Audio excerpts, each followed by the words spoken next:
జై శ్రీరామ్.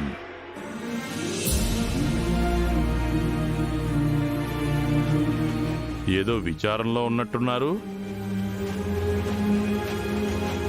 కష్టాల్లో ఉన్నప్పుడు నన్ను తలుచుకోమని చెప్పాను కదా. నువ్వు మీ సీతారాముల కష్టాలు తప్ప మా కష్టాలు పట్టించుకోవు కదా. రామరామా, ఎంత పెద్ద నింద వేశావు. మిమ్మల్ని పట్టించుకుంటున్నాను కాబట్టే కదా మీరు పిలవకపోయినా ప్రత్యక్షమయ్యాను. మమ్మల్ని నువ్వు ఏం పట్టించుకున్నావు? మా నాన్నమ్మ కనిపించట్లేదు. మా ఇంట్లో వాళ్ళందరూ చాలా బాధపడుతున్నారు. ఓ, అదా విషయం. అందుకా విచారిస్తున్నారు. నీకేం తెలియనట్టు నటించకు. నీకన్నీ తెలుసని మాకు తెలుసు. నేను నటించడం లేదు నాయనా. మీ మనసులో నేను ఉన్నన్నాళ్ళు మీ కష్టసుఖాలు నాకు తెలిసిపోతాయి. అవును, అన్నీ తెలుసుకుంటావు కానీ ఏమీ చేయవు. ఏంటి ఈరోజు మీ అన్నా చెల్లెళ్ళు నన్ను తెగ నిందిస్తున్నారు? మేము అన్నా చెల్లెళ్ళం కాదు. పోనీ అక్క తమ్ముడు?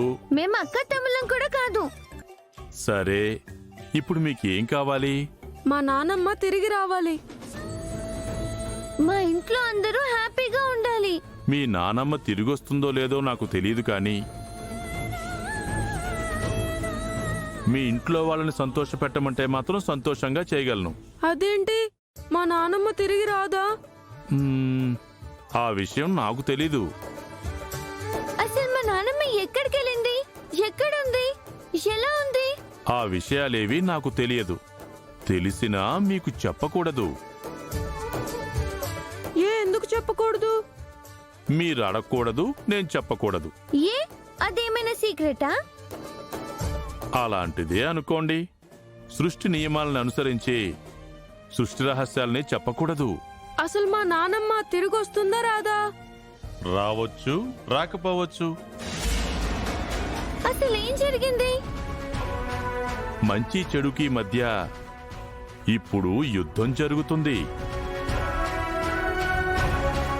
కొన్నిసార్లు మంచిది పైచేయి అయితే కొన్నిసార్లు చెడుది పైచేయి అవుతుంది. కానీ చివరికి మంచే గెలుస్తుంది అంటావు, అంతే కదా? మంచే గెలుస్తుంది.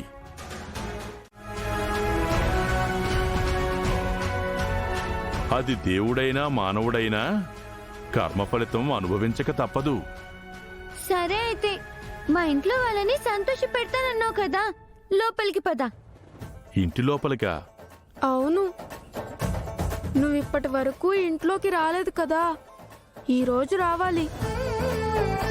ఇంట్లో అందరినీ సంతోషపెట్టాలి. సరే, వస్తాను. కానీ నేను మీ ఇంట్లో వాళ్ళెవ్వరికీ కనిపించనే. అదేంటి, మాకు మాత్రమే కనిపిస్తావా? అదే కదా మన ఒప్పందం. ఎవ్వరికీ కనిపించకుండా ఎలా సంతోషపెడతావు? ఆ సంగతి నాకు వదిలేయండి. కానీ ఒక్క విషయం, నా గురించి మీరు ఎవ్వరికీ చెప్పకూడదు. అలా అయితేనే నేను లోపలికొస్తాను. సరే, ఎవ్వరికీ చెప్పం. మా ఇంట్లో అందరూ సంతోషంగా ఉంటే అంతే చాలు. మాట మీద నిలబడతారు కదూ? నువ్వే చూస్తావుగా. మళ్ళీ ఏ పితలాటకం పెట్టరు కదా. చూసి రమ్మంటే కాల్చి రావడం నీ పని. మేము అలాంటి వాళ్ళం కాదు.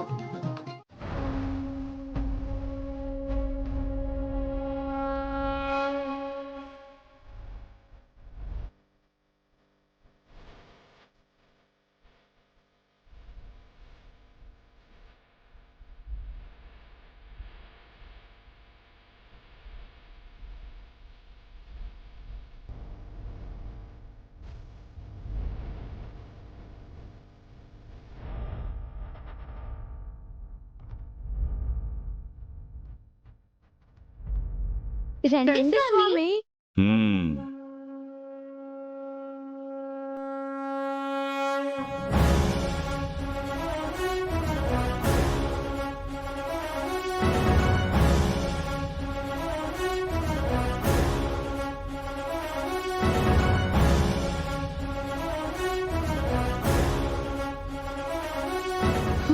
అమ్మో, ఎవరో గుండెల మీద పాదం మోపినట్టు.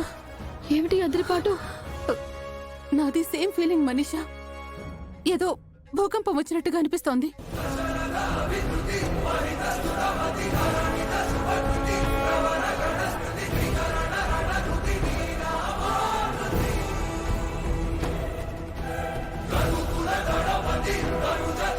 మా ఇల్లు ఎలా ఉంది స్వామి? మళ్ళీ మీ రాముడి ఇల్లులో లేదని మాత్రం చెప్పకు. మంచి మనుషుల హృదయమే నా స్వామివారి నివాసం తల్లి. ఆ మంచి మనసే నా స్వామి ఆలయం. ముందుగా మా అమ్మని చూద్దాం స్వామి. నానమ్మ కనిపించట్లేదని మా అమ్మ అన్నం నీళ్లు మానేసి ఒకటే ఏడుస్తుంది. రా స్వామి. రండి స్వామి. పదండి.